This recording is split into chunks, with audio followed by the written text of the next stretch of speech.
an interaction you had with your father, but at that moment, like he had been in either a fight or something, and he had been stabbed like Yeah. through his hand, and Have you ever felt? Are you listening? Damn.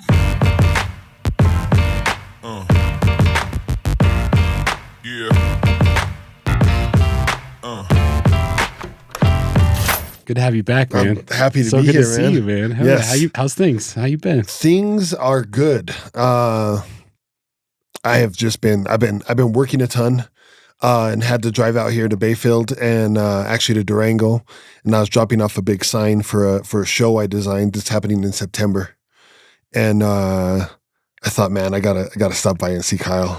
I'm just gonna make it a regular thing. If I'm around, I'm gonna see if No, you're it was all around. good. When you hit me up, I was like, oh, yeah, hell yeah. Yeah. Come on, let's do this, man. So happy Father's Day. Yeah, by the you way. as well. You as well. And thank you for meeting me on Father's Day. Sure. I thought, man, how selfish of me to ask for this on Father's, but I appreciate it. No, So, it's all good, man. It's yeah, definitely a kindred spirit. There'd be a lot of people that might hit me up and I'd be like, man, let's push it out to next week. But I was like, I can't wait to catch up. So it was good, man.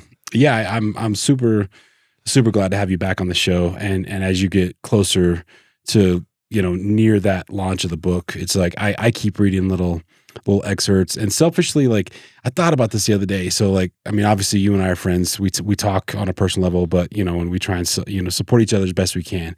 And I started listening again, going back through some of the stories, and I'm like, hold on. I'm like, I almost want to be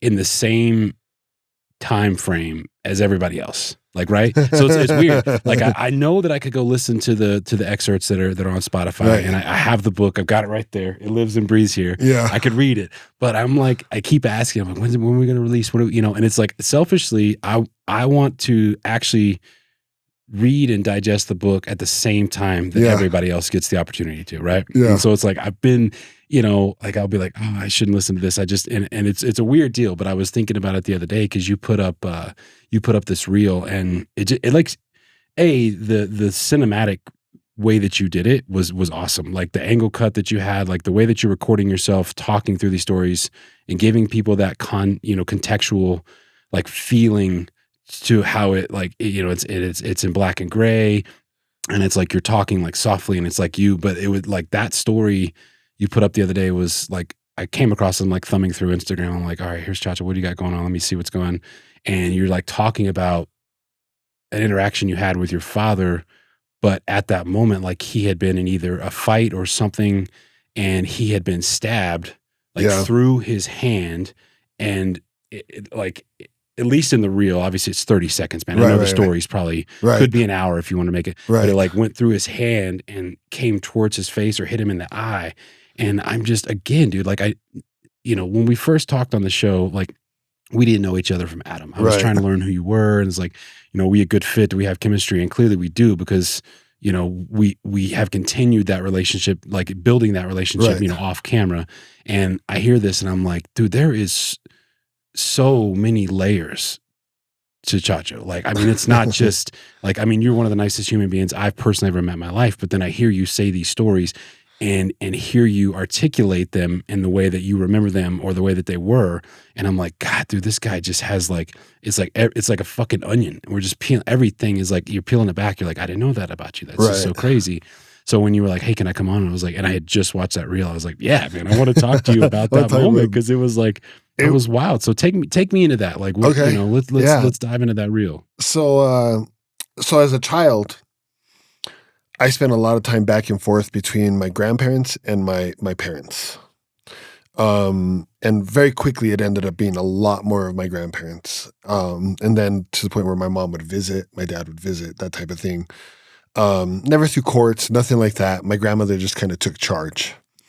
And the reason is that my parents were terrible drug addicts. They were addicted to heroin, and they call it, the golden arm, right? And so literally their mission in life was to stick a needle in their arm, and everything revolved around that. They loved each other like crazy. They did love us, but they really weren't productive for us.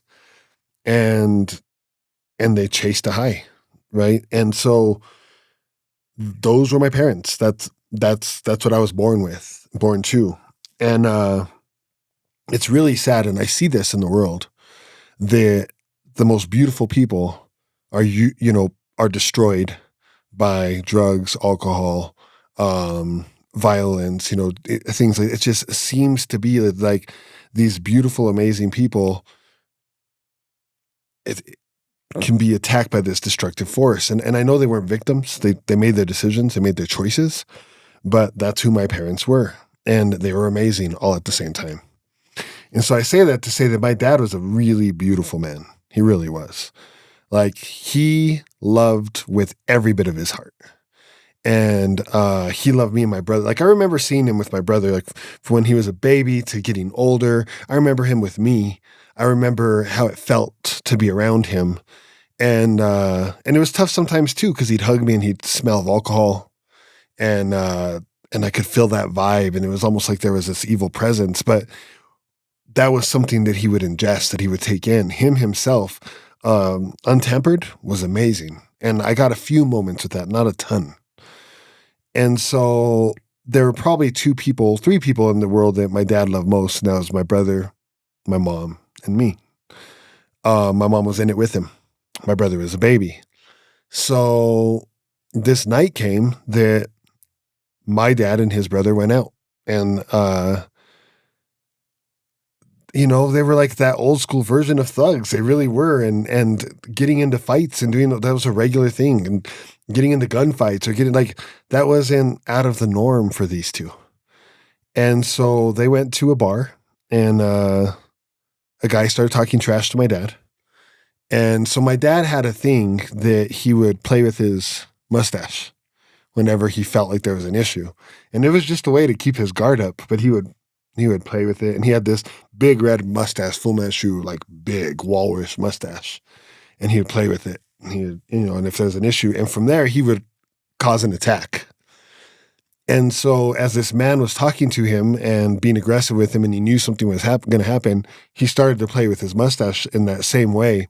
While this man, and usually my dad would attack first, and that was his whole mantra. He taught me that. You always hit first, right? This guy got the jump on him. And so when he got the jump on him, he came overhead to stab him with a knife. And my dad luckily had his hand here and stuck his hand up in front of his head. Well, when he did that, the knife went through his palm, came out the backside and into his eye. Literally stabbed him in the eye. Didn't hit his eyeball though. So somehow he got stabbed in the eye and was not blinded. From what my uncle saw, he just saw his brother get stabbed through the hand and into the face, into the eye, and lost it. So he attacks the guy. The guy starts to run out of the bar, has no longer has a knife in his hand. My uncle now has it somehow. No, I don't know how that occurred, but it did. My uncle chases him out to the middle of the road, on the island in the middle of the road, tackles him down, and stabs this man over 20 times in the street. Everybody sees it happen. My dad runs out. They get in their car. They leave. They go to Santa Cruz. So they were in Espanola. Santa Cruz is a little, I guess you would say suburb, but it's a town that's connected to Espanola, and it's tiny. Mostly dirt roads, still to this day. So they get to Santa Cruz. My mom's there, and she panics because my dad is stabbed through the hand and also in the eye, and she thinks something's wrong. He says, "I'm fine. I can see." Refuses to go to the hospital. So my mom goes and picks me up so that I might have been 8, so that I can go and talk to my dad and talk him into going to the hospital. This was the whole purpose. So I'm prepped as we're driving over there. My mom's saying, just tell your dad you love him and that you want him to go, and ask him to go, and don't stop asking until he goes. And so we get there. And again, man, I remember these places. And I think that he was maybe at one of his cousin's houses or wherever it was, but always dark. And it's because these rural towns, they don't have street lights. There was no lighting on the outside of this house. These people are poor. It's a little adobe shack almost. And so I walk down these stairs, and we open the door, and I walk into the house, and it's dark in there, and he's sitting there, he's smoking a cigarette. He has his hand wrapped up and it's blood, and he has something covering his eye, and all I see is blood. So in my head, he's lost his eye, and this is severe, and he's probably going to die. That's really what I'm thinking. And I'm sure my mom was drinking. She may be high, whatever. So she's heightened the situation. And so this is what I walk into as this 8-year-old little boy. And I'm the only rational person in the room because I'm now going to take charge and talk this grown man, my father, into going to the hospital. And so as I sit there and I'm pleading with him to go to the hospital, at first it's a short answer and it's just, no, I'm okay. And I'm, Dad, but I do my job. Dad, please, for me, go to the hospital. Please, Daddy, come on, let's go to the hospital. And he says, Hito, I'm okay. And so I did ask him, can you see? Like, is your eye there? I remember saying, is your eye there? And he said, yes, it's there. I'm okay. It didn't hurt me like that. I'm okay. And so I said, then why can't we go to the hospital? And he said, Hito. And so he tells me the story. And I remember the story from his lips. And so he goes through everything that happened and how this guy got the drop on him and he stabbed him through the hand and how his brother, and he explains to me, that's why I cannot go to the hospital because we think that your Uncle Teddy killed him. And if we go to the hospital, they will link it to him. So I can't go and I'm not going to go. And it's interesting to me now, but I actually understood exactly what he was saying. And I understood that was time to stop asking. He wasn't going to go. Because he wasn't going to do anything that was going to hurt his brother. And it wasn't going to be him.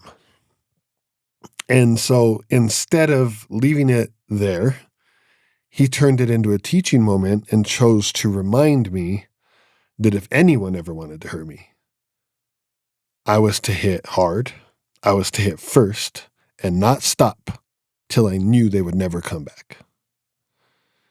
And I took that to heart because this was what I was looking at, his injuries, what he had just gone through. That was the alternative to this. And so that stuck in my head, and I realized that the best way to take care of yourself was to be on the offensive. And if you felt like you were in danger, be the first to strike and make sure that when you did, it counted.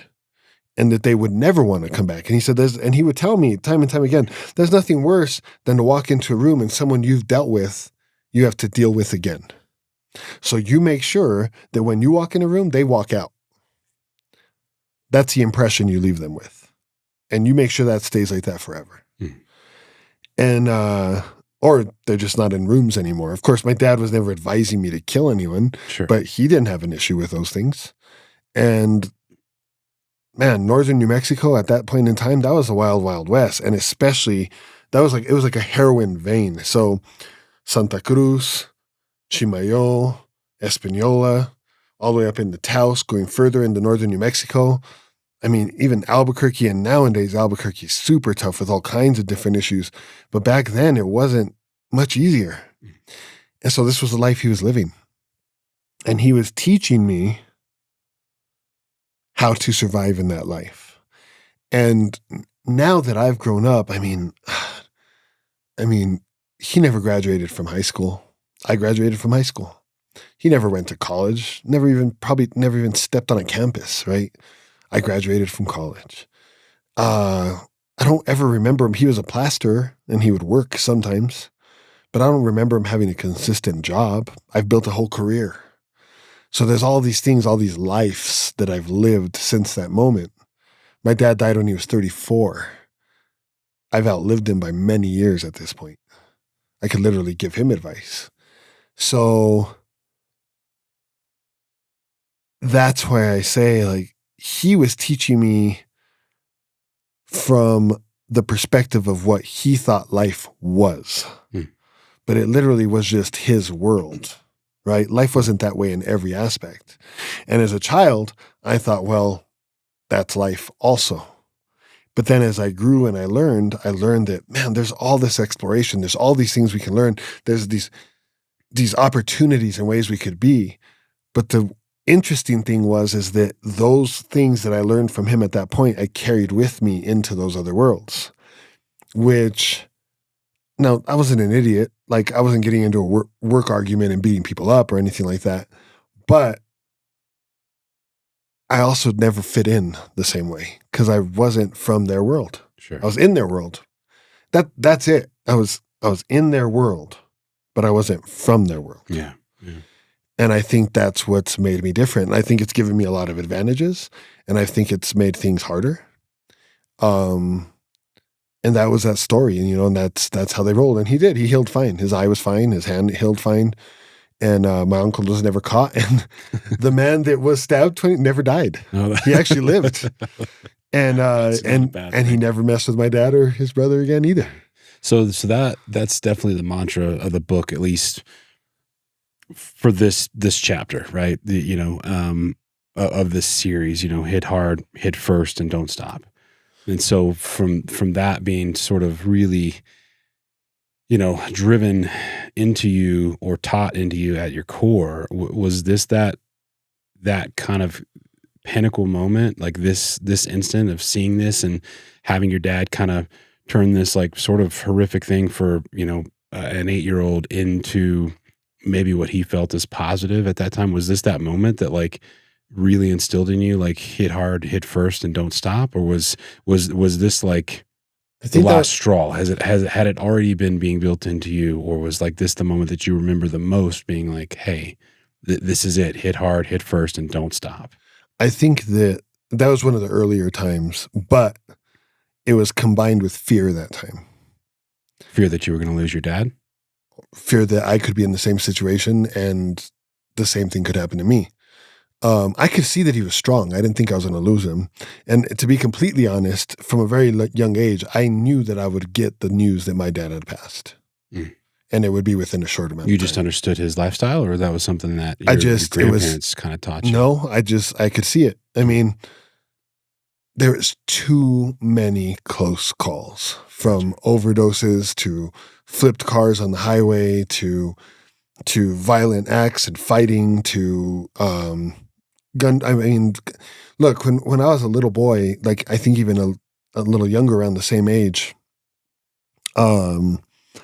we had this little apartment, or it was a small house, and we're hanging out. I'm with my mom and I'm with my dad, and it was a chill night. No drama was happening. Nothing was occurring. We're laying down. My mom loved to watch movies, so she always wanted to watch a movie. And it was around the time where we were, people had VCRs. So we had rented a movie, threw it in, and we're sitting there. And all of a sudden, the curtains are flying off the windows and there's glass. And then I hear these pops. It was interesting because I didn't hear pops and then see that. I look up and I see these things happening, and then I hear pop, pop, pop. And my dad is holding me down, and he's holding my mom down. My mom's screaming. I'm screaming because I realize that our house is being shot at. And so this fear is like, it's unreal to be going through that. And I knew what guns were. I had been hunting with my grandfather. I had fired guns. I knew how dangerous they were. I knew how dangerous it could be to be shot, and I knew that it would kill you. I remember with my grandfather, he had a few 22 shells on the counter, and I picked one up. I said, "Oh, it's so small." And he said, "It's very small, but it'll take your life. Like, this is not a joke. These are not toys." And so I had an understanding of all that. So when this house that we're in is being shot at, it was absolutely terrifying to me. And, as they sped off, and my dad has to leave because he's going to go find his brother, and they're going to figure out who these guys are, and all this is happening. They're actually now chasing and figuring out who to go get. So to me, this is all crazy. Like, no, like these people were willing to shoot at us, and now you're going to go look for them. In my dad's head, he's like, I have to go look for them because I have to protect my family. And so he sits me down and he explains to me that God's protecting us and that we're okay. And so I felt some safety in that. But at the same time, we had just got shot at. Like, this really happened. Yeah, none of us got hit, but this is terrifying. So a lot of these lessons that I learned around that were around fear. And so my reactions later in life were based on fear. It's all fear, right? Like, if you see somebody acting tough, it's because they're scared, and they are now having to put on a different image of themselves, right? From professional fighters, I mean, unless they're just so good at putting on a show and that's what they're doing it for. The reality is everybody's afraid, right? Everybody's scared. And so these lessons, when they were taught with fear, not that he was trying to scare me, but things were scary. And so when I would be confronted with anything that scared me, then I became more reactive. And so I think but that was super early on. And I think I just stayed afraid, right? And it was scary on both ends because my uncle did find who shot that house. And we were, there's no cell phones, no pagers, but a small town. So you're driving and my uncle finds my dad on the street. He's driving, we're driving. He drives up next to him and said, "Hey, I found this guy." My dad said, "Let's go." And I'm thinking, are you crazy? Like, we're in the car. My mom and me, we're in the car. We're like, we're going to go look for these people. And we get to this place and they have this downhill driveway. And just as we're getting there, they had just driven out and there's this man and he gets out of his car with his 2 teenage boys. And my uncle jumps out of his car with a shotgun. And my dad runs to... Actually, they hadn't gotten out of the car yet. I'm sorry. My dad runs to the driver's side. My uncle runs to the passenger side. My mom's screaming to get Freddie, no, don't do this. And I'm terrified again. And I can just see like, this is going to go wrong. This is bad. And my uncle opens the door and pulls out the guy's sons and his 2 teenage boys. And he puts them up against the trailer and he has them at gunpoint. And my dad opens the driver's door. And I remember he grabbed onto the door and the top of the car. And with the heel of his boot, he just started kicking into the car. And he's kicking and kicking. And the man falls out of the car. And as he falls out of the car, he just starts stomping on his head. And he's smashing his head with the back of his heel on his throat, his neck, chest. And I'm watching from the car. My mom runs over and she's begging my dad to stop. You're going to kill him. And he wanted to kill him. He absolutely thought that that's what he was supposed to do. And really, if you think about it, this man was willing to shoot at him and his family in our house, in our home. So in a primal instance, it probably is the right thing to do. This man's kids are watching this happen. My dad is doing it, so his kid is watching this happen. And we're all being taught a lesson. And he's just doing what he thinks he's supposed to do. And so, again, I came from a different world and now I'm in this world and it gave me a lot of, I was just very different. Fitting in has always been interesting. And so I don't know where I went with that, but that was just, these are just examples of him. And in that I can also tell you, most loving guy, like took care of us emotionally when we were with him, cared about it. If you stubbed your toe and you cried, it was never, shut up. I was, come here. Pick you up, hold you. Are you okay? I swear my brother and I could do no wrong, like really with him. My grandmother loved my dad. She did. But she also hated what happened to my mom with my dad and to him. And so she would scold him. And she would scold him for a long time. I mean, it felt like hours. And he would say nothing. He would stand there and he would take it. And I remember one day my uncle even walked up and kicked him. And he took the kick and he said nothing except for, I know, I'm sorry. He had absolute respect for your grandmother, huh? Really did. No arguing back. Nothing. And my uncle Julian, my mom's brother, my uncle Julian and him actually got along great. But my uncle Julian loved him also. It's like, man, you need to cut your shit. And he did. He kicked him. And he just stood there. So it's a really interesting character because he wasn't just a monster, but he was also a monster. He could be a monster if provoked, huh? Yeah, absolutely. So, that situation, like seeing all these things obviously kind of builds who you are, fortunately, unfortunately, whichever way you want to look at it, at a very young age. And you kind of, so you say that, you're in their world, but you're not from their world. Right. Like it's always been difficult for you to kind of fit in a sense. When did you, or are you still struggling kind of with that fitting in to their world, or was it a light switch that said, you know, I've got to figure out how to adapt to overcome kind of a Right. situation, right? I think that, so this is a great story. I just graduated from college. So this is not in the book, and this is just right. So just graduated from college.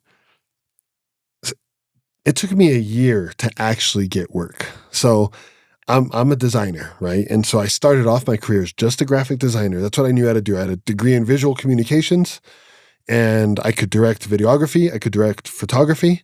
I knew how to design, desktop publish, do some branding, but I didn't even know how to create an entire brand. I knew how to make some logos. And I thought, okay, this is what I'm going to make my career. And I was serious about it.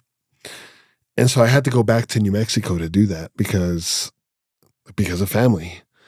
And so I'm back in New Mexico. I'm working at my grandmother's restaurant at the counter, and I'm doing free work for anyone who will let me. Anyone who will let me. Free graphic design work, or Yeah. just design work in general. Yeah, Okay. for anyone who will let me. So come and say, and I'd pitch it. Like I'd give a card and be like, hey man, just graduated. If you need any help, let me know, and every once in a while someone would take me up on it. And when they did, I'd stuff that in my portfolio and add it to my resume. And so I finally get this opportunity, and it's a guy, he owns Z-Coil shoes. And he comes to me and he says, hey, I need you to design me some uppers. Can you do this for my shoes?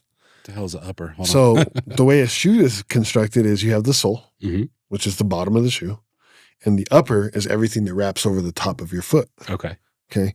So they, being Z-Coil, have a whole patented bottom part of their shoe. It has the spring on it, has all the stuff, right? The upper is, well, let's be honest, it's not the most attractive shoe anyways, the Z-Coil, but the upper is how you try to make it more attractive. Yeah. And so he came to me and he said, hey, we want to do a more athletic look, because right now we're great with nurses, we're great with doctors, waiters and waitresses. It's very utility. We want to do a more athletic look so people feel comfortable running, walking, and we want to do a sprinter, which the silhouette of the sprinter is badass. And so I said, all right, I will apply the creative process, and I should be able to come up with some designs. I had never designed a shoe before. I didn't know how to design a shoe, but he hired me to do it. He said, what do you charge? I said, I charge $25 an hour. Very different than what I charge today. And he said, okay, you're hired, $25 an hour. So, man, I was like, oh, I made it, $25 an hour. Like, this is great. And so I got to work and I started comping ideas. And so I put together about 20 different ideas that I thought were strong. And I met with him, and I did it quickly. I wasn't soaking him on hours. I did it fast. I showed him the ideas and he said, okay, we like this one, and this one. Can you take those a little further? So I said, sure. So I went back, comped out some more. And this is how you do it. This is a creative process, right? Nobody's a hero. You have to put in the work. And so I go back to him and he said, oh, these are great. I want to look at this one, and this one. But can I take these 3 ideas so that I can show my son and, see where we go? And you go ahead and, mock them up in color. These are the colors I want, blah, blah, blah. I said, sure. So I'm super excited, go back and I finish up my designs. I come to him. Before I can pull my designs and show them to him, he hands me these beautiful airbrushed versions of my designs. And they're gorgeous. And he says, this is what we're going with. I brought you your copies. And so I said, oh, that's great. Now, I had worked about 12 hours on the project. So what are we looking at? $250? Sure. Yeah. $250, Yeah. right? I didn't even break 300. And I thought that was fair. I really did. And so I said, all right, great. Well, I guess it's time to collect, And so I asked him, do you want me to send you an invoice? And he said, oh no, I have a check for you right here. I said, all right, great. And he snaps the check down and I pick it up and the check's for $25. And I said, well, what's this for? And he said, it's for your designs. And I said, I told you 25 an hour. And he said, oh, I know you told me that. But if I pay you any more, my son's going to be really mad at me. And stands up and walks away. So now I'm at a place where the world that I come from, you follow him to his car and you whoop the shit out of him and you take your money and you bounce because he just ripped you off and he deserves that. But I'm trying to be professional. And in trying to be professional, I had no idea what to do. Yeah. Like, do I chase him out and argue with him? It's only $250. I'm not going to hire an attorney. Sure. Like writing up a contract would have taken more time than worth $250. Like, and so all of a sudden I had no idea how to behave to the point that he left. And I was left sitting there with my $25 check and the copies of my designs. And so that's when I started to realize, man, I'm not really from this world. Like the world that I'm from, you act very different, but acting that way will take everything you're trying to build. It'll take it from you. And you'll just stay in that world. I didn't want that. And so that's really when I realized the difference between where I wanted to be and where I was.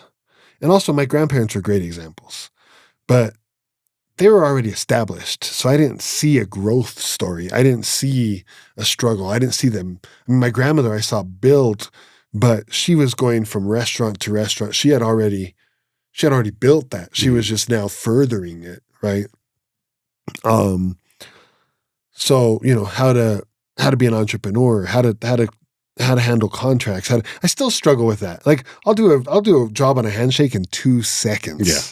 2 seconds. We're gonna be like, hey bro, yeah, no problem. How much? I don't know, $5,000. All right, cool, no problem. I'll get started.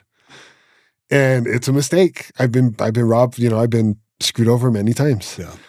But yeah, that's what I say. Like it's different. It's a different thing. It's a different world. Yeah. I mean, I think that's true from maybe anybody who's not born or bred in that world. You know, I going back to it, what you say is it's like, I struggle with that too, you know, and it's weird. And you think that it's the honorable thing to do, like the handshake, like, you know, I'm your person, you know, I'm here for you. I mean, I've got it to where, you know, I even have contracts with people and they still try and cut you out of something and say, oh, I don't owe you this. I'm like, I mean, you actually do, like legally, it's legally binding. And they're like, yeah, I'll pay you this. No. You're going to pay me X. And they still, I go into that primal side of my mind. Like, I don't live here anymore. Like I don't want to attack you, but if this were a different time, I would cut your head off and take what's mine and we would be done. Right. This conversation and I'd would be much over. better off. But yet in this world, this very, you know, primmed and propered and very comfortable life, you feel that because you're X or whatever echelon, you know, or whatever, you know, money status you're in, as far as earnings, you get to think that you can do that to a person. And I'm like, it doesn't work like that. So it's right. That does kill me. I mean, it just happened to me. Like there's a guy, he owns some radio stations out in Taos, wanted to start a dispensary, right? And I've gotten a lot of work from New Mexico opening up. And so I had already done some logos and my starting logo starts at $5,000 now. So I won't turn on my computer for anything less. It'll go up to 40,000, 50,000, depending on what the client is, how big they are, where they are. But I work with people. If you're starting up a business, you don't have a storefront ready, you're getting things going. All right, cool. I'll work with them. We'll start with half up front. When the job's done, you can pay the other half. I do everything I can. So I knew he had money. I know he has money, but it's a new business. I know he's going to make money, but hey, he came to me recommended from a friend. I said, look, this is what I did for the last guys. I can do the 5,000 for you. Give me the 50% up front. When we finish the job, pay me the rest. We'll be good. This man went through the creative process that I just explained, like the shoes, but for his logo. We got all the way to the end of the process and then asked me to send me the files and refused to pay them the rest of the money. I promise you, he has. Just send him the files? No, absolutely not. Absolutely not. But I promise you, that man has a table in his dining room worth more than the money that he owes me for the rest of that logo. Yeah. His chairs are worth more than that, right? Sure. But for whatever reason, to him, he's playing a game. To him, I got him, right? I have text messages. I have things that I could, but I don't have the time to go chase $2,500. I gotta keep moving. And so I was talking to my girlfriend, and she's like, "You got to stop this. Get these contracts together. I don't care how small it is." Well, I said, "Well, it's hard because sometimes these small projects make my month, and if I stop the momentum of a negotiation and say, all right, let's get this contract done, this and that, some people will move on. Other times, I spend more money in the process of getting that done than just going through the work because that work really isn't that expensive." And so then you get that whole thing and combined it with the fact that you can have a contract and someone can still say, yeah, I'm not going to pay that. Yeah. Yeah. Take me to court. What do you think people, I mean, like, I want to dive into that for a second. What do you think people get off being like that? I mean, there's definitely people that I feel like are cut from the same cloth as me, where it's like your word is bond, and those people up front. And you can shake hands with some of those people that seem like they're like that, but you also have that, spidey tingling neck that's like, this dude is a fucking shyster. I can feel it. But like, where do you think people get off in today's world being like, I can do whatever I want and you can't do anything in response? I think that some people, maybe their money's multi-generational. Maybe they just had an easy time coming into where they are financially, whatever it is.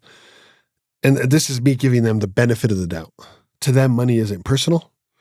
It's not like they're like, oh, I really need, they've never had I need this cash moment, right? Yeah. And so when they're doing business, it literally is, what can I take from your pocket and put into mine? And it's not personal. They're just trying to win. Mm-hmm. And they're playing to win. That's it. And if it wasn't written down in a certain way, and if they find that loophole in their head, they played fair. And then there are other people that know the difference and know what it feels like when $2,500 can change your entire life. When it can make it so that, like, you're going to have power, electricity. You're going to have a car because it's not going to be repoed. I've been in situations where, like, I have $200 to my name. It's a Friday. I'm not making any more money till Monday, and I have 4 kids. Mm-hmm. $200 doesn't go very far. Sure. $100. I mean, so I know what it feels like. So if I make a deal with someone and I say, hey, do this work and I'll pay you, and they do it and it's right, I'm paying them. Mm-hmm. That's what it comes down to. And if I don't, it's either because they really didn't do the job at all. Literally, I'll pay people that didn't even do the job. Like the first person that did the rewrite of my book did a terrible job, did nothing. I paid her. Yeah. Because she still worked. She just sucked. Yeah. My fault. Yeah. I hired someone who sucked. Sure. Yeah. So, I mean, look, there's been hard times in my life where I borrowed money and it's taken a long time to pay someone back, but I never acted like I didn't owe them. I knew I owed them. Mm-hmm. Right? I know, like, I'm not saying I'm perfect, but I would never, ever, from a place of power, hurt someone like that. I don't know why someone would, except for that they don't understand what that can cause in someone's life. They've never been at the bottom. Yeah. I've never truly been there. Yeah, I could see that, man. I mean, being from a different walk of life, the way that you handle the interactions. But I go to that in my head, and there's, we talked about it the first time you were on, like there's that, and maybe it was off air, but there is that primal switch. Absolutely. There's that primal switch. And there's been many times where I'm like, if this were 100 years ago, I would stomp you to death and we would go on about our day. And it's weird. It's like you almost like trigger that section of like. No, it's absolutely true. And here's the thing is that if it was that time, right, like let's just play along with this. Okay. If it was that time, yeah, that person, and usually those types would never even think to do something like that. Sure, exactly. But they get the privilege of it now because it's comfortable and there's these laws, obviously, and the laws are there for a good reason. But to be able to act in that manner is not right. So it's like, I always struggle with like, when did this become acceptable? Right. It's just like, when did you being a piece of shit and being able to just willingly take advantage of somebody, right, and it being okay, like because of your power or because of our, society that we live in, like this is like, no, it's not, you know what I mean? And then the other thing of that is like, you say, like the case in point with the Z-Coil shoes, if you would have acted in that primal manner, you probably would have got your money. There's a good chance. I mean, you could have got something, right? But you Right. also could have lost everything that you could have potentially built over the next 25 years. Right. I mean, I could have followed this man to his car, right? And I could have bent him backwards over his car, held him by his neck, and I would have put the fear of God in him, and he would have written another check right then and there. And nothing may have happened. Or he may have rushed to the office, called the police. They rushed. They know where to get me. He knows where I am. He knows where my family. Like, and now all of a sudden, instead of moving on to my next client, figuring out my next move, I'm trying to figure out how to get out of jail. So what that taught me is I can't win that way. It's just not the way it's going to happen.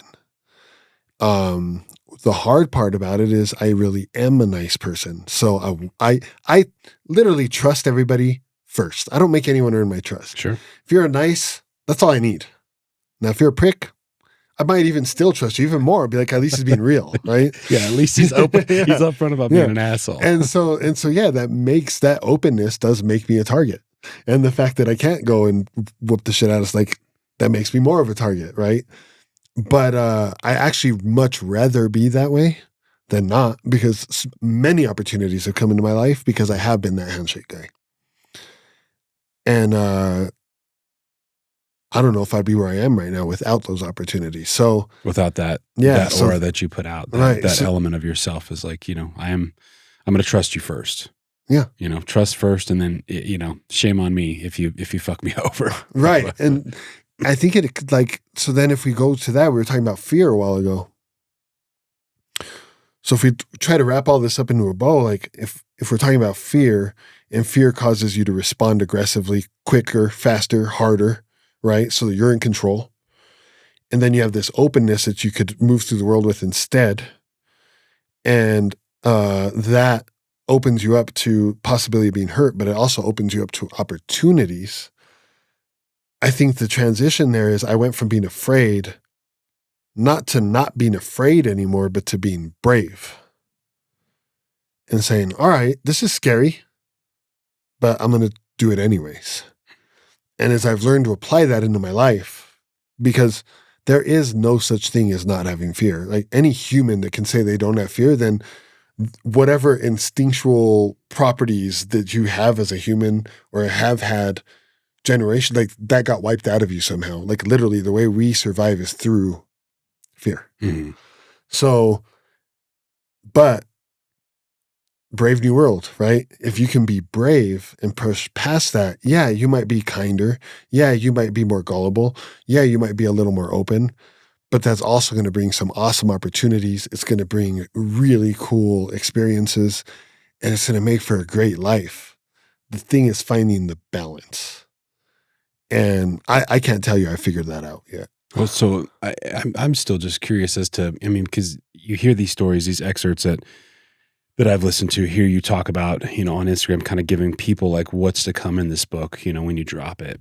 And I'm not saying that all the stories are bad. Right. There's just a lot of crazy shit that happened to your life. And hearing you talk to me in person about these two examples, it's like, you're witnessing this insane love from your dad, right? You're feeling that. You're witnessing this insane amount of fear that's like building you like this character inside of you, as you're young. So to hear you make this like huge leap to wanting to go to, or wanting to finish high school, wanting to go to college, wanting to kind of better yourself, what was that moment?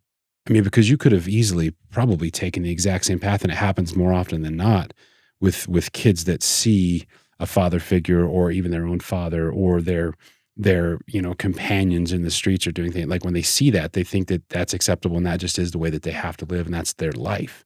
You saw that. You grew up with that firsthand, but you didn't take that path. That wasn't the life. I'm not saying that you didn't maybe dabble and attempt to go down that road and realize, but what was the moment that you realized like, this isn't the life that I was designed for? Like what made you say, I want to finish high school, even though my parents didn't? What made you say, I want to go to college and I want to be a designer from a small town in New Mexico? Yeah. Probably, how many other people in your town wanted to do it? Nobody. Right. You're taking a huge leap of faith in yourself. You're investing in yourself. So what was that moment that you knew, Chacho, that I either I can't or I don't want to go down this same road? It was a collective example that my grandmother and grandfather set. And my grandfather was great, and I could see that man, but my grandmother was right there with me. And I didn't want to disappoint her. And I saw the pain, that the problems that my mom was having in life, and the way I saw what that caused my grandmother. So I wanted to be something different. And I took that seriously. And I learned work ethic early because of my grandfather. I started singing about 5, and I was singing professionally. And so I'd go with my parents, I'd come back, and I'd go do stuff with my grandfather, and then I'd come back. And then before you know it, I'm with my grandparents full time. And now I'm singing with him. And then before you know it, I have this producer, and I'm in these groups, and we're doing shows everywhere. And then before you know it, I'm solo, and I'm recording an album, and it's on the radio. And so all of this stuff is happening in music, and I'm getting a view again of these different worlds. And I could see it. I was fortunate enough to have my feet in 2 boats, or live on 2 worlds, right? 2 different planets almost. Like I knew the difference, and I could see it, and it was very clear to me where I wanted to be. And that was it. And so I continued in that. And it was like I had obstacles. It was like, it's funny. I told my girlfriend the other day, I said, changing your stars is the hardest thing you could ever do. Your stars? Yeah. Like realigning yourself, finding your true north? Like your stars, right? Like I think, and she said, well, what do you mean by that? And I said, well, just changing your stars, like looking out there, out into the world, what's aligned for you, what is easy for you to walk down, the paths that are already created, and then changing that and making that a whole other picture. It's the hardest thing to do. And she said, I understand. But it really is. And even as a kid, like being dyslexic made it so I was terrible at school. So school wasn't going to be an easy path to change my life. I was doing music, but I didn't realize how impactful and great what I was doing was. I just didn't. And nobody really took the time to stop me and be like, this is amazing. Keep this. Let's push this. Right. I was extremely creative, but my uncle, who was a painter, was always broke. So being an artist was terrifying to me. And I didn't want to just continue what my grandmother was doing and work in the restaurants. I wanted to do my own thing. I wanted to create something. And so it was just really, really hard. And every step of the way, I felt like I was failing. And so I'd push harder. And I feel like I was failing, and I'd push harder, and I feel like I was failing. And I always say this, I say, I've failed my way to every championship. Like, and it is so true. There's a lot of truth in that. Yeah. You have to fail. You got to fail 1,000 times before you get one microscopic win.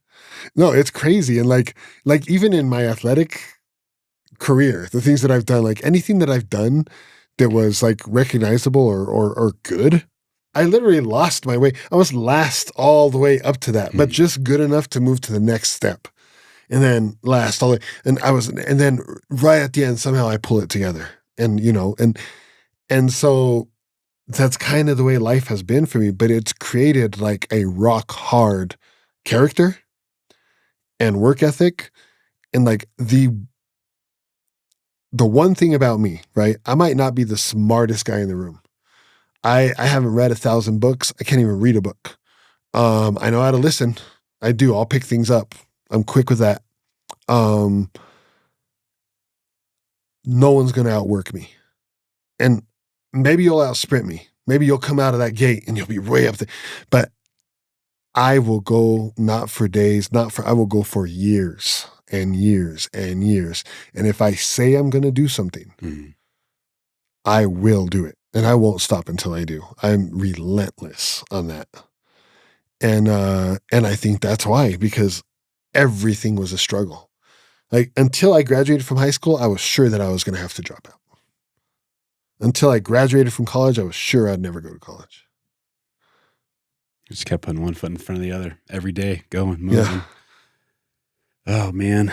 Yeah, the work ethic thing is crazy. It's something that I feel is unfortunately in certain aspects of society is leaving us, right? And Yeah, maybe it's absolutely. not necessarily the work ethic.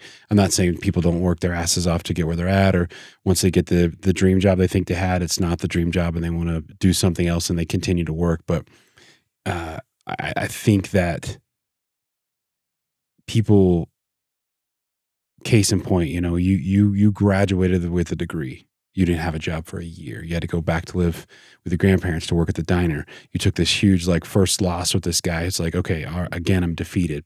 Okay, dust yourself off, keep going. But that work, that time that it takes in anything, right? It doesn't matter whatever that is, music, playing guitar, podcasting, artists, like whatever you're doing, it takes time. It takes hundreds and thousands of hours to become, proficient at it, let alone an expert at it. Or yeah, And I think special in any that way. work ethic and the aspect of longevity has left a huge bulk of society because we're such an instant gratification. People want it. They feel as if they deserve it. Right. They feel as if, like they get this degree or they get this thing or they just believe in themselves enough that they deserve it right now. Right. Right. And it's like, that's why I'm so sometimes like you see these documentaries or whatever it is, like, especially like in the fighting world, like that shit is 100,000% earned every single step. You know it, Yeah. far better than I do, but you see it and it's like, you cannot become the best at that until you have literally fought your way to being the best. You have to sacrifice everything in life. You have to, but that mentality, take it outside of the fighting world. That's the case with everything, right? If you wanted to be an electrician, you got to start somewhere. You know nothing the day one you start. Right. You're not going to be paid what that journeyman or that master electrician Right. makes. You're a graphic designer. Okay, cool. You can use Canva. Can you do all of this other stuff on actual programs that they're meant to do this? Can you Right. do a storyboard? Can you build a portfolio for somebody? No, you can't. You have to start here.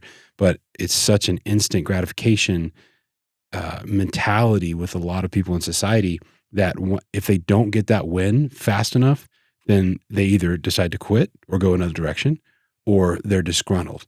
They feel like they were cheated, that they didn't get the opportunities that maybe their peers have gotten.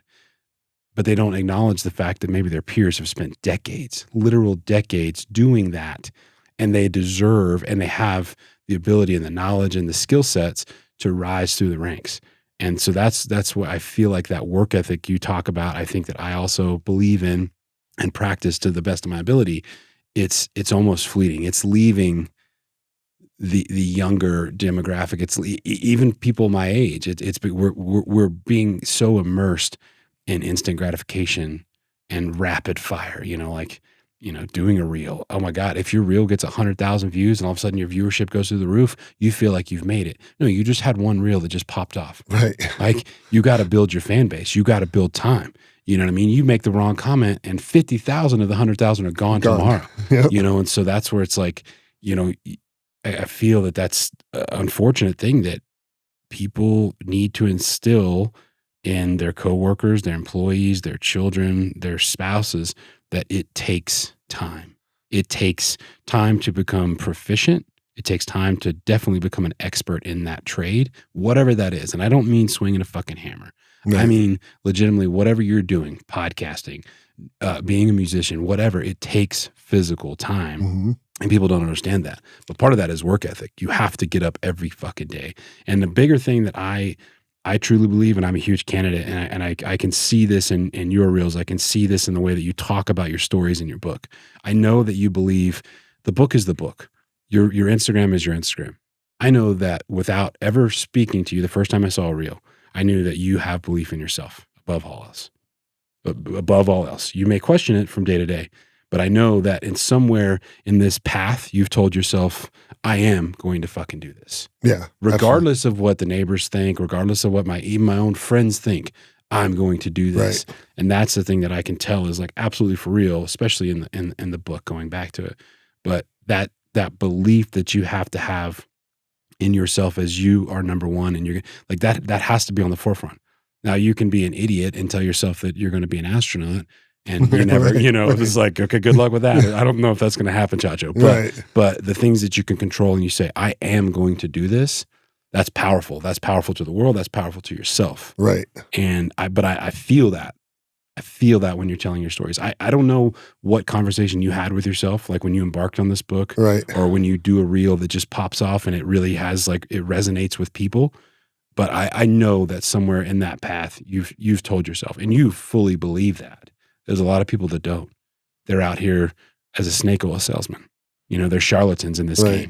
game. They're making these reels because it's what everybody else is doing, and it seems topical, and it might pop off. It might be, topical enough to get them through, but you didn't put enough time to have, sustainability. Right. You haven't failed enough to learn what works. You haven't failed enough to learn from your own mistakes. You haven't failed enough to have that conversation in the mirror to go, what the fuck are you doing, man? Like, what are you doing? Right. Do you still believe in yourself, or are you just going to fail and walk away? Right. You know what I mean? I think, like, so I have, and I identified this real early.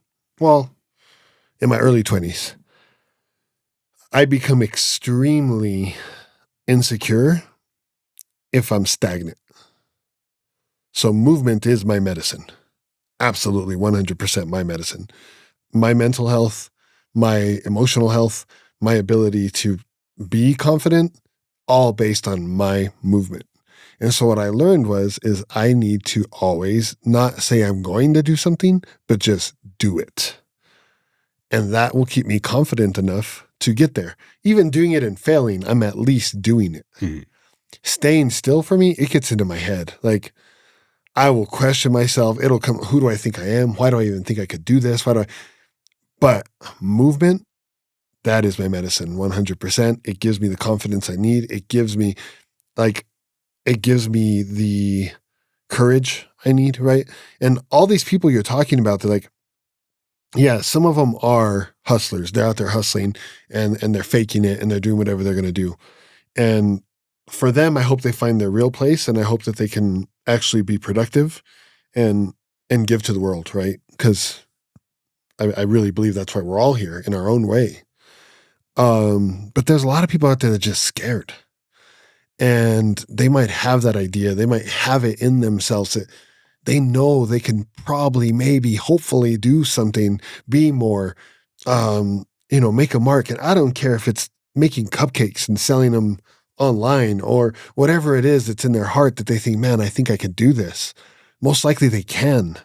And yeah, they might suck at it at first, and it might be super scary. And that's my entire Instagram page is about that.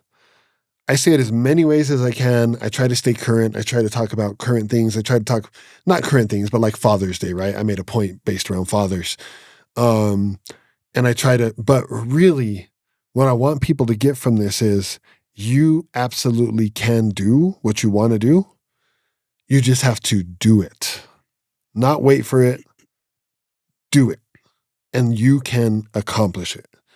And I know that's a message, that's a common message, but I think that fear is the big thing that stops people from trying. And so that's what I'm saying, like, chase your fears and they will disappear. And I really, really do believe that 100%.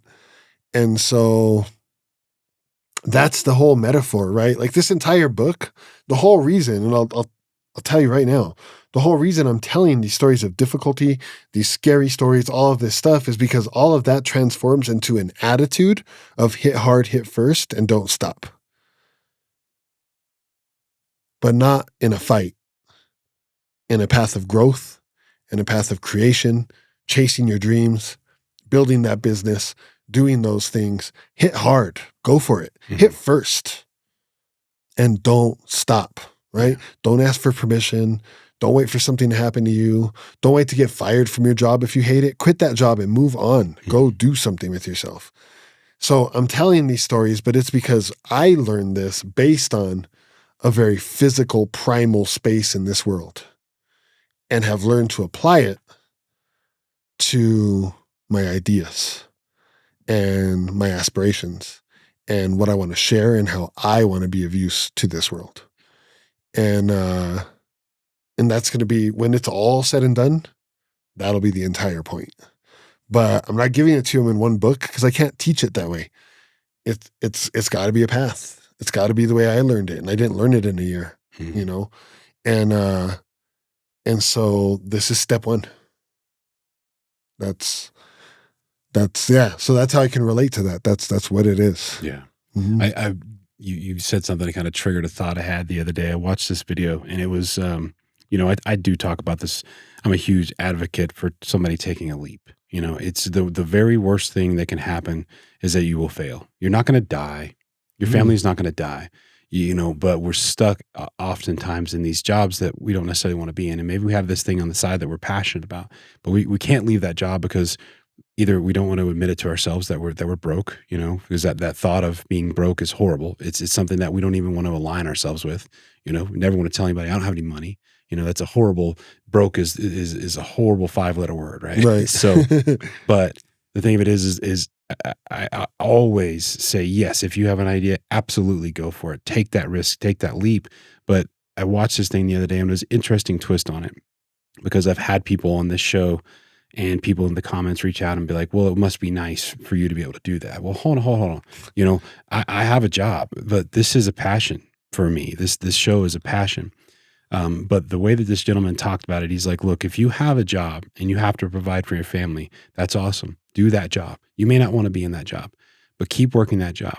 And if you have the passion, every single hour that you can carve outside of your work hours and outside of the necessity of spending with your family to make sure you're upholding your end of that bargain, right?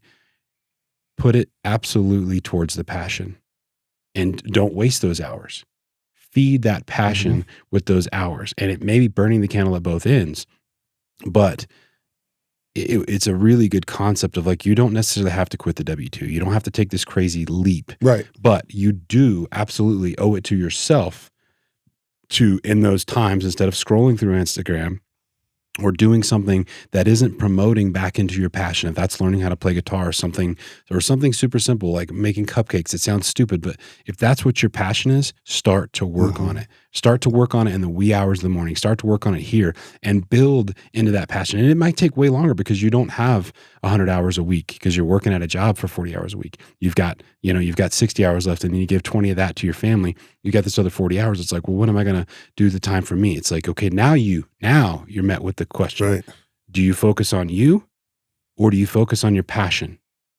Which one is the side of the coin that you want to worry about? Right. Do you want to move forth and chase that dream that you have and had forever, or this idea? Or do you want to sit back and say, oh man, I had this idea. I wish I would have done it when you're 70. Fuck that. Right. Fuck that. I agree.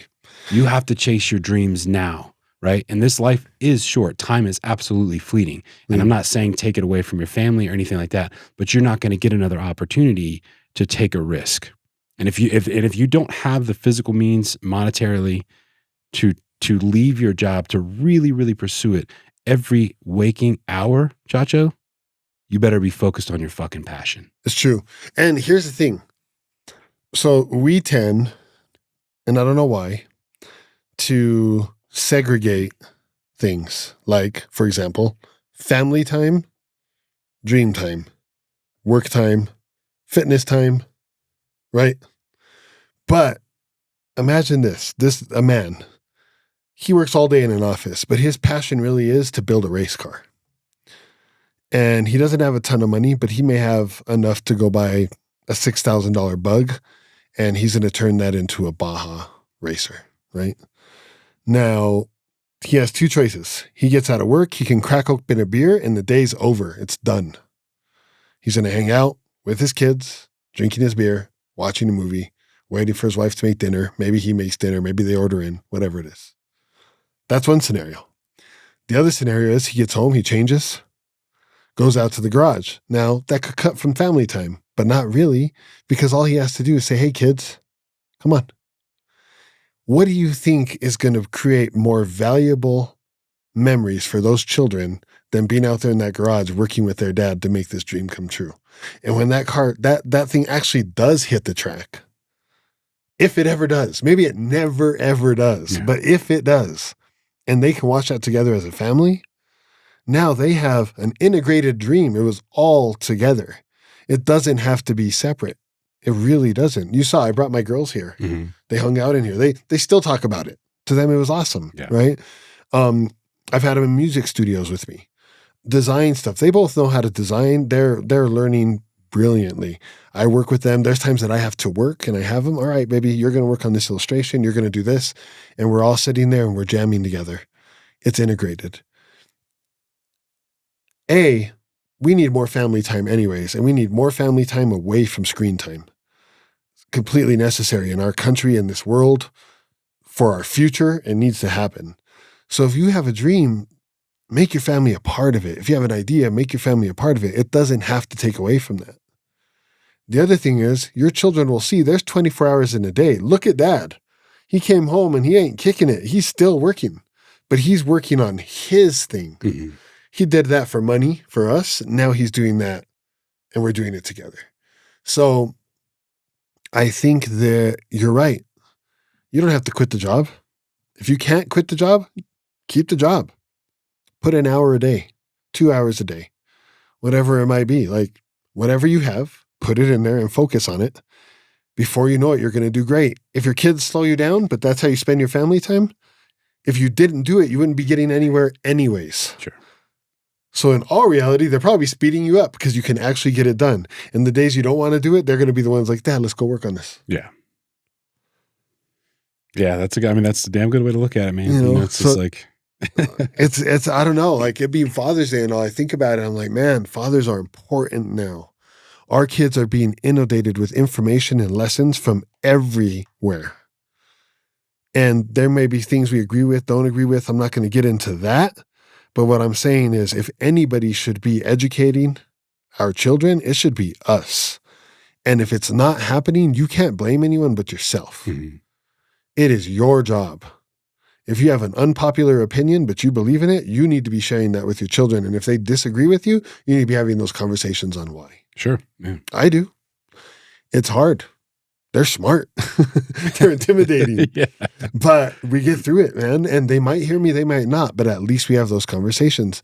And you know, as fathers, we got to do that. We got to set that example. We got to have the hard conversations, and we need to be the ones teaching them by their side, by example. It's really what our country will hinge on, and our future will. Mm-hmm. Because if we continue, like at first it was the television, right? So kids were being raised by the television. Now they're being raised by a screen. The amount of information that is popped, shared into their little brains in minutes from that screen, it's never been like that before. Then they go to school and there's a whole other set of information that has nothing to do with school that they're learning. So if you're not chiming in a little bit on what you think, Mm-hmm.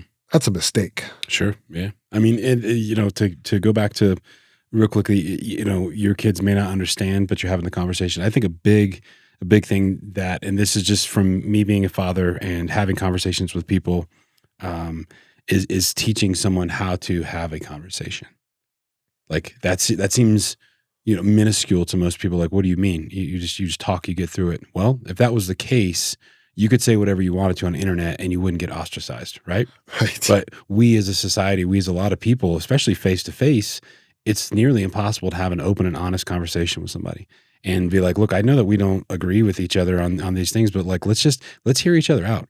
I'm not sitting here trying to force whatever down your throat, and it's like, but why do you sit on this line of that? And like, if you can sit there and have that conversation and go, okay, man, bam, light bulb off. Like, I've never looked at it from that perspective. And now I've actually gained something, because even if you didn't change my mind and I still believe, I understand why you believe what you believe. Right. But the bigger thing is that if you can teach somebody to be able to have that conversation, that piece of the human characteristic of getting to work with somebody, right, back and forth, and gaining something from it, that's huge, and that's something I think that's unfortunately being missed with all kinds of people, especially in the social media argument platform, where it's like, I'm going to argue and this is what I'm going to say and fuck you if you don't believe. Right. And even if I come in and say, hey, I'm so sorry, like, or you meet somebody that completely disagrees with you, and you give them a hug and go, you know what, you were right. They're still so angry that they're not even willing to accept you saying that they were right. They just want to be mad. They want to be so upset at something. And so Right. I think teaching people that are coming out of college to have those conversations can have huge, huge results in bettering a work-life balance and bettering, their ability to navigate these waters, right? Like they're going to be met with confrontation in their world. They don't teach you that in college, right? Yes, if you're in like debate club or something, that's a debate. That's not what I'm saying. Right. That's arguing to prove your side of the case. What I'm saying is that if we teach people how to have a conversation, it will inevitably better their life and how they navigate the waters that are going to happen. The arguments, the shitty boss that does something because instead of just having a temper tantrum and flipping out and be like, F this guy and we're walking away. Well, hang on. If you have the skill set to go up and say, hey, what happened? Let's get through this and have that conversation without allowing your emotions to come to the surface. You've talked about that on your Instagram before. It's like, if we allow the emotions to get up here, we've already failed. We've already failed. So it's the thing that I truly, honestly believe is teach in the manner of conversating with your children or with your employees. You teach them by having those conversations, and it will become a part of their skill set moving forward. They will understand you can have a difference of opinion, even if you're my 11-year-old son or your 16-year-old daughter or whatever. Mm-hmm. They'll understand that, yes, we didn't agree, dad didn't agree, and maybe we don't believe in his point, but he had a conversation with us and we heard how he, spoke to us and how he allowed us to speak. And at the end of the day, we gave each other a hug and we walked away. Neither one of us were pissed off and we didn't have to prove a point. Right. We just talked it through. And it's like, that's something that they're going to move with for the rest of their lives. They're going to understand that, like, yeah, there's obstacles, but we can work through it. We can work through it with conversation. It's the only way to learn. Yeah, I mean, yeah. In all reality, yeah. You gotta hear somebody teach like, you. You want to see the dumbest group of people, like the stupidest group of people. I promise you, they're all right and they all agree. Yeah. Yeah. Sure. And then the next thing they say is, "We've always done it that way." Yeah. And you put "we've always done it that way" is probably the most dangerous thing you can ever say, because it kills 100% any chance of progress. But like the inability, like right now, it is the most terrifying time to disagree with somebody. Oh yeah, absolutely. Especially if you do it publicly. It is terrifying. It's terrifying to state an opinion. It's terrifying to state I'm on this side or that side of a track, because we can't just disagree. I remember when Jesse Jackson was running for president. I was a little kid. And my grandfather was in politics. We know that. And Jesse Jackson came to Santa Fe and came to visit my grandfather at the restaurant, my grandmother's restaurant. And I was in the back playing with my cars, and all these black cars drive up one after another. And Secret Service gets out, and they're walking Jesse Jackson into the restaurant. And I look up, and he looks right at me, and he nods at me and keeps on walking by. And it was really cool. I was like, the aura that was occurring in that moment, right, of this man and the power and knowledge and confidence that I saw was something that I had really never seen before. And so obviously my grandparents are supporting Jesse Jackson to the point where he came and visited my grandfather at the restaurant. And, well, that was interesting.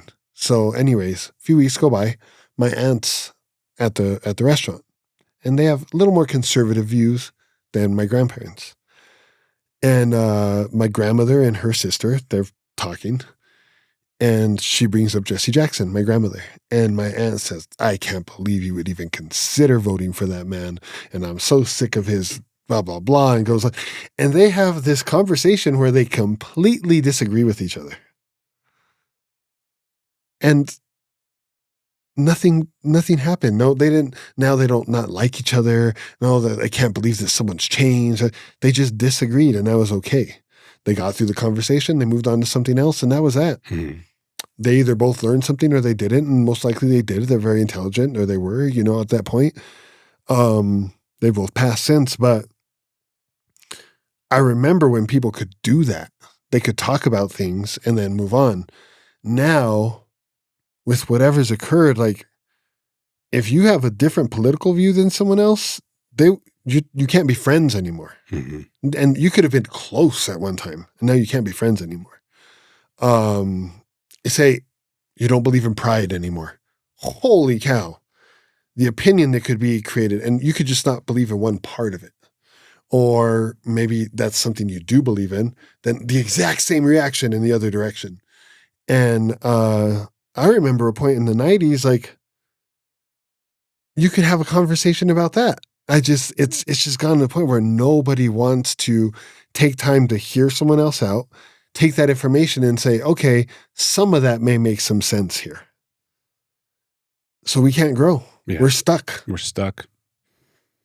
Yeah, it's a huge tribalistic mentality. You know, it's like you're either part of this tribe or part of that tribe. But the thing that like is funny to me is that these tribes were there, and so it's like, especially with this whatever you want to call it, you know, commonly referred to as like woke culture, right? Right. So, you know, there's the tribalistic side where there's always been, let's just say, the right. And I'm not saying right or left with policies or politics, but I'm just, for simplistic reasons, you got the right that's been doing this things in this manner because they've just always done it that way, right? Right. I think if you say it that way, you're going to be edited in the future, and they're going to think you said the right. Well, okay, all right. So let's call it the purple. we got we got the purple side over here, and they've always done it this way, right? And so, but you've got the yellow side on this, and they're going, well, we don't believe in the tribalistic manner that the country or that this Right. you know, whatever has been operating in, right? So we need to create our own tribe to then say that we don't agree with the tribe, right? And so they're combating. So, but now what that's done is that's created like this huge, gigantic rift between the both sides or whatever ideology you believe in, and you're sitting over here and you're in this very much this tribe, and it's like if you've got people that are, like you say, you might have some friends that you may disagree with, but if they're part of that tribe, they've got this way bigger community that all of a sudden maybe they were disconnected in real life, right? But they feel this connection to that tribe, you know, and however powerful that is. I mean, Right. is anybody in that tribe going to pay your rent or buy you No. your milk or bread if shit bellies up? No. No, they're going to, whatever. No, I'm not going to help you as a real person. But if they're so connected in this weird way, and we all need this weird form of connection. We all need somebody to say, good job, right? We need that feeling in society. So it's like, if you disagree, or if they show that they agreed with somebody outside of that tribe, then they're fearful of being kicked out of the tribe. Right. And so all of a sudden it's like, well, man, I want to be part of this, but I can't afford, right? I can't afford to lose this community that I've invested in or that I feel like I'm a part of, because if I do so, then what do I have? Then I'm lost, and I'm out here in the world all by myself. You know, so it takes away that concept of like, let me just talk to these people and figure it out. But the reality of it is like, you have a group of people that are trying to fight a tribe. They create another tribe, right? In a very tribalistic manner to fight each other. Right. Now, all you've done is anybody that's like out here in this, we'll call it the gray area, Right. right? That's where I live. Yeah, it's like you're floating. You're out here aimlessly because if you have an And idea, both tribes hate yeah, you. and and if you believe on both sides, you're like, you know. So it's such a weird time to be open about your honesty of like, yes, I have beliefs in both of the tribes, but I don't feel the need to be associated to either one of the tribes. That Right. makes no sense. This is I want to live here, and I want to have conversations with people, because that's what's inevitably going to dismantle the tribes and bring us all up. right. Like, you know, freaking rising tide lifts all boats, not Right. just the yellow or the purple. It's Right. like we can all get better, but it starts with conversation. It starts and ends with conversation. If we can't have a conversation, then we're fucked. We're screwed. It's never Absolutely. going to go anywhere. And also realize that we still have choice. Like it's so I don't know if people know this or not, but if you're a registered Democrat, you can literally become a registered Republican instead. And by the next election, be a registered Democrat again. Mm-hmm. And then by the next local one, you can jump back and forth. You can flip-flop whenever you want to support whatever primary, right, election candidate you want to, whenever you want. You can actually look at the issues. And if you find somebody that you absolutely believe in, like if you're a Republican and you see that now Kennedy is interested and you decide you want to support him, you can go over there and you can do that. And you can support him all the way. But at the end of that presidential election, if you know, you can go right back to your wannabe. There is no team. There is no, we're all Americans trying to do our thing. And the reality is whether they're red, blue, right, or left, it is their job to earn our loyalty. It is not to be given blindly because we're on the team. Absolutely not. They should be terrified that you'll change parties if you feel like it. Yeah. They should be doing everything they can to be as truthful and honest as possible during their terms to keep you where you are. But they don't have to do that anymore because we choose our team, and whether it's right or wrong, we'll go down with the ship to the point where we won't talk to family members anymore. Yeah. We won't talk to friends anymore. And here's the thing, like, the ship is sinking. Yeah. So let's start figuring out some things. That's what makes this country amazing, is that you can do the research, learn for yourself, have the conversations, agree, disagree, whatever it takes to get there, and really support what you support, not just choose a team and run with it. And I don't know if people get that. And I don't know why they would, because nobody tells them that. Sure. Nobody ever told me, hey, you can be whatever political party you want to be. And if next year you want to change it, cool. Yeah. I really thought, if I'm a Democrat, I'm a Democrat for life. My grandfather was. And my grandmother switched from Republican to Democrat when my grandfather ran for office. And that was like this big, huge deal. And it's like, not a big deal. Yeah. Support who you support. Sure. Support who you believe in, but do the research and then have the conversations. Believe me, there's so much you can learn. An educated world is so much stronger, and we're just not anymore. And what are our kids doing? They're thumbing through TikTok. Like, I was on the road with my daughter and I noticed she wasn't talking to me, and I started watching her. And so I was like, all right, I'm not going to say a word. She's thumbing through TikTok. She's not even watching these videos. She's just thumbing. And I'm like, all right, sure. I say a few words to her. She like barely answers me. I'm like, man, she must really be watching something. I know she's not. I'm being sarcastic, but so an hour goes by and I say, honey, is your thumb okay? Yeah. She says, why? With a little trash attitude. And I tell her, because you just been going up on your phone like that for like an hour straight. I just want to make sure you're not sore or anything. She rolls her eyes. She's like, she knows what's coming. Right? And I said, do me a favor. Tell me about one of those videos. Tell me the video. She couldn't do it. Yeah. She spent an hour thumbing through TikTok and couldn't tell me about one video she watched. I said, why do you do that? She said, because I like it. I said, you don't like it. You're not even paying attention. Last night we watched a movie. You could tell me the whole movie right now if I ask you. You liked that. This you're just doing. So like, if our generations can't even talk anymore, we can't communicate, the next generation can't even think anymore. They're just swiping through stuff and walking around in a fog. Sure. We really are a sinking ship. Yeah. Oh man. Yeah. I mean, I still think there's a lot of work to be done here. A lot of work. There's still a lot of good. That's the thing is I'm a very hopeful person.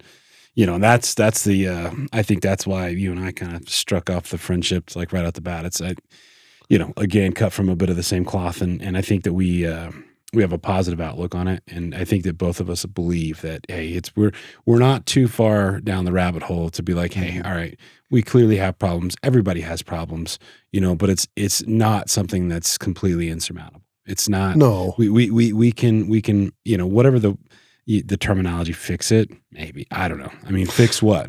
Change it, maybe. That's probably a better phrase of a word. This is what I think it is. I think first we look at ourselves. And so this is another thing that I've been talking about a little bit. So I had been a little bit of a crybaby not talking about, but thinking about, God, it's so hard to be a man. I feel like, and I talk to my friend Sean, we get on the phone, be like, well, it's, someone's pissed off at me again. He's like, yeah, well, dude, you're a man, of course. Right. And I started to really get into that pity pot of like, oh, and this whole toxic masculinity thing, and it's hard just to act like a man, be a man. If you have any type of aggressive behavior in any way, if you're not emotional, and or maybe you're, they talk about a dangerous man is a good man, and all these things where it's like, man, I don't know how to fit in anymore because all these things that I am that used to be good things are now taboo. They're not good things, right? I should be different. And so I started feeling that way, and I started thinking about it. I said, well, how did we get here, first of all? And in that, I said, all right, well, let's start to take a little ownership as men. How do we get here? What is toxic about men? How did this happen? How did this occur? And so there are a select few of men in industry that are at the top of that hill, playing things on their chessboard to make things work exactly for them in a very toxic manner and taking advantage of everyone else. Yes, that agrees. But what are most men doing? They're working their asses off for their families to earn the love from their wife, from their kids, from their girlfriend, from whatever loved one they have, whatever situation they have, and to make sure that they're taken care of, and they're struggling through that. Now, what's the visible stuff? A lot of it might not be that positive. So it's the job of the masses to say, no, let's stand up. We're here. And we are good men, and we do love. And so I started thinking about masculinity and why are we masculine, and what do we do, and what makes that necessary in the world? Is it even necessary anymore? Is masculinity necessary? And so as I was thinking about that, I realized that it is still necessary. Absolutely. And it is still valuable. And most of it should come in a form of teaching. We need to be involved with our kids. We need to be involved with each other. We need to be the ones to set the example and create safe community so that people can talk, can be understood. We need to be protective, and for the right reasons. Like, if a man becomes violent, but it's because he's protecting his family, that's a good man. If a man raises his voice or pushes a little bit of his masculinity in a situation, but it's to calm maybe two other men or to help somebody else feel less uncomfortable or whatever, that's a good man. So is it necessary? Absolutely. But does it have to be toxic? I don't think so. Most of the time, I don't think it is. But I think that if we really focus on delivering that masculinity from a point of love, then it can't be toxic. Yeah. Because that's impossible. And so I started talking about that, and I started thinking about it, and it's like, man, are all of my points of masculinity coming from a place of love? And start to hold myself accountable in that, right? And I think that would be a huge improvement to the world. And that's something that this big population that's feeling like, man, things are kind of tough for us, like acceptance is rough. First of all, if you're a true man and you know what's right, you shouldn't be worried about acceptance. Mm-hmm. What you need to be worried about is what's right. Now, how you're going to deliver that to the world, you should be worried about that, because people need to be approached in the way that they can accept it. That's where the love comes in. So I'm still figuring it out. I'm still working on it. But to me, I think us as men can take a huge step in leadership to making this a much more friendly place to live, mm-hmm. which will help us to learn. Yeah, and one thing to add about that is that with all of the clickbaitable messages, right? So let's just specific toxic masculinity, right? Mm-hmm. The vast majority of people that may be on Instagram as far as an account holder, right? If you look at the vast majority of men, they're probably not toxic, right? They're also not in the limelight or in the realm to where they're on social media, whatever platform, acting toxic. Right. There, the online presence of toxic masculinity is looking at 1%. These account holders that are saying outlandish things for whatever reason, it doesn't matter, right? It doesn't. Their reasons are kind of irrelevant. And the thing is like, if people say, okay, well, that's spreading hate or disinformation as far as what it is to be a male. Okay, we're talking 1%. Right. The vast majority of people, a person like you say that goes to work every day to provide for his family, and maybe his wife also has a job or whatever the case is, but he's trying to do his absolute best. That is a thing that is absolutely needed and is studied wildly in many different social levels, where if the man is not in a relationship, the outcome of the children is significantly reduced, whether it be for crime, whether it be for success in life. So there's an absolute need. Does that mean that everybody is going to be male or female in a relationship, as far as a marriage or boyfriend, girlfriend or whatever? Hell no, absolutely not. We know that as a society, right? We're not getting around that. But I would like for the masses, right? The 1% that are on social media that are kind of have been engulfed in this toxic masculinity. It's like, that's not the real world. Right. That is a world, and I'm not saying that it doesn't exist, but that's social media, and that is a world that oftentimes things are said for whatever reason or another. It could be clickbait, it could be to get views, all kinds of things. So I would love for people to look at it from a different perspective and going, okay, there are good men, there are good women in this world, and they're not necessarily on social media saying some dumb shit. They're not out here being outlandish.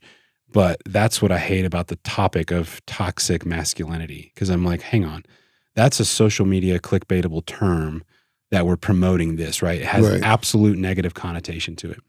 But being masculine and being a father and being a husband and a leader in the community and a pillar in your friend group, there's nothing wrong with that. There will never be anything wrong with that. Just like there's not anything wrong with a powerful woman that rises through the ranks. There's not anything wrong with a person believing what they want to believe. It's not our job to interject and change somebody's beliefs if they don't. Going back to the conversation piece, I don't care what you believe, Chacho.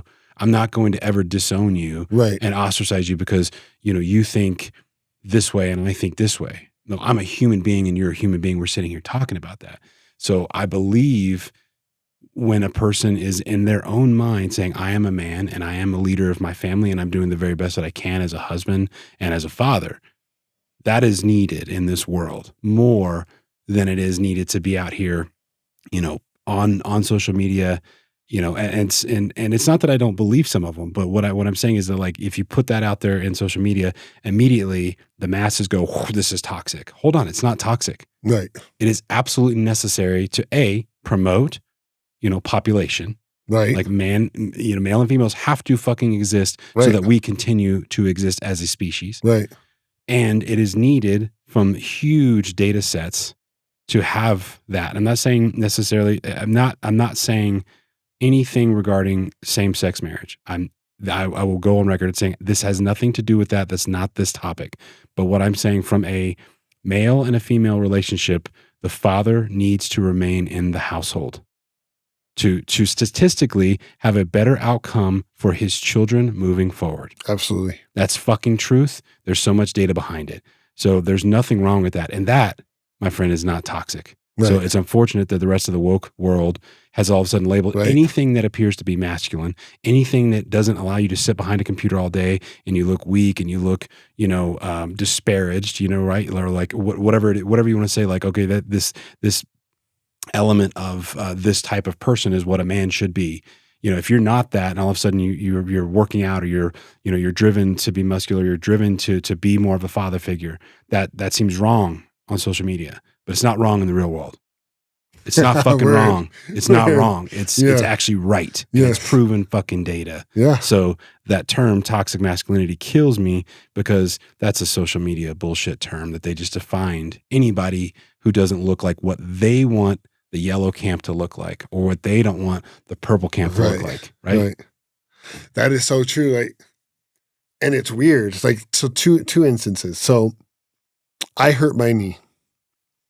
And I wasn't healing, and I needed to get more active. I was gaining weight. I was not happy with the way things were going. On top of that, I was so into the book, and I was doing what you said. I was working my day job, running my creative marketing and branding company. And I also have a school, so my time is going there. And I'm writing a book at the same time. So I'm at my computer day and night, right? And my knee's not getting better. And so I say, you know what? I'm going to try yoga.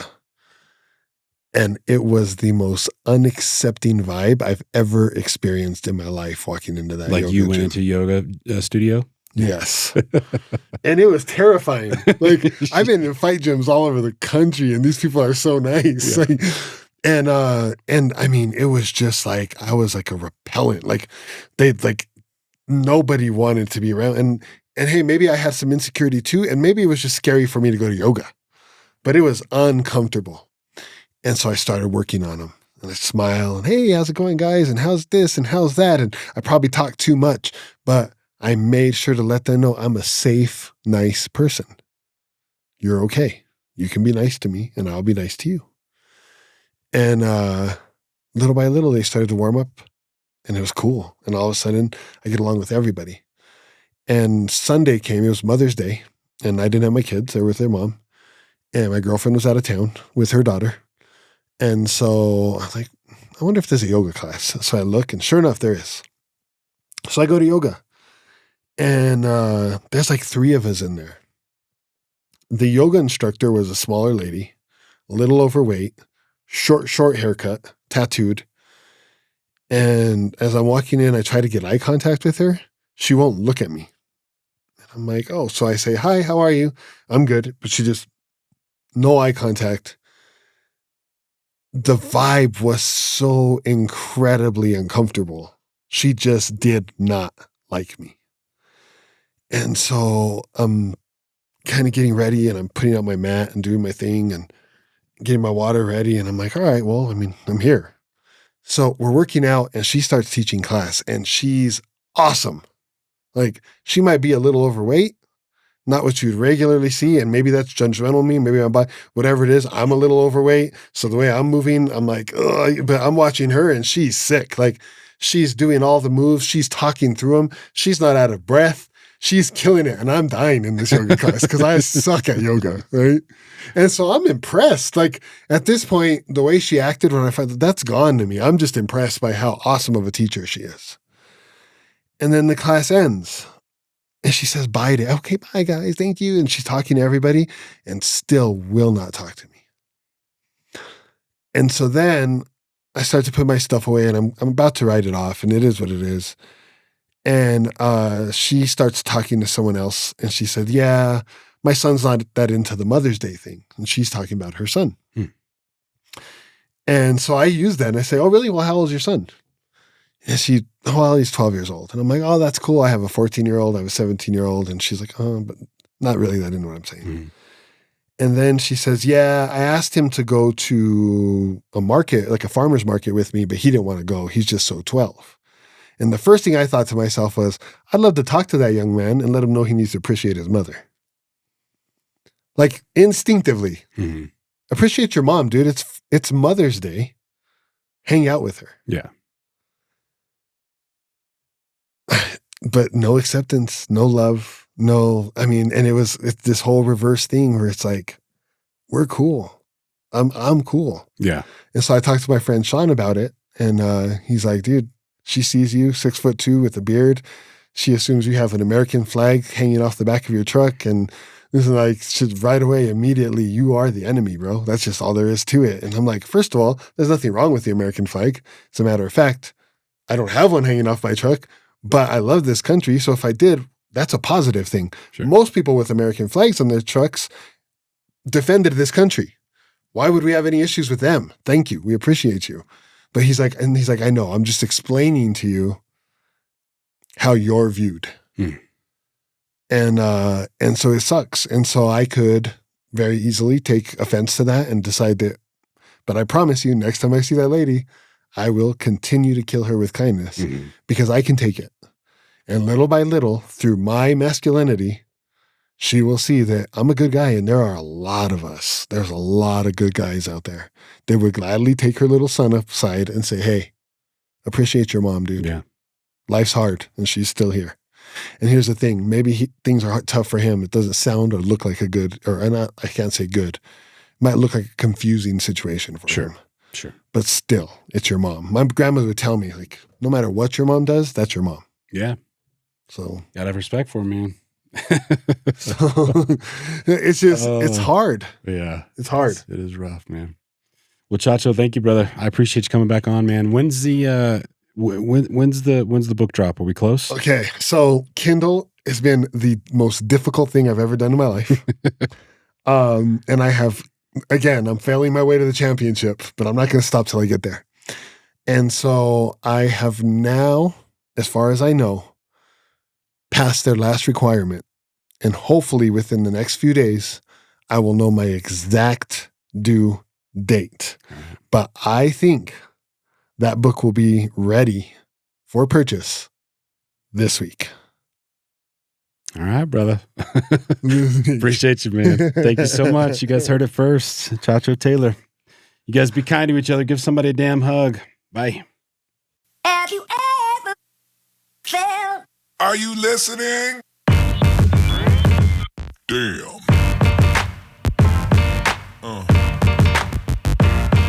Yeah. Yeah.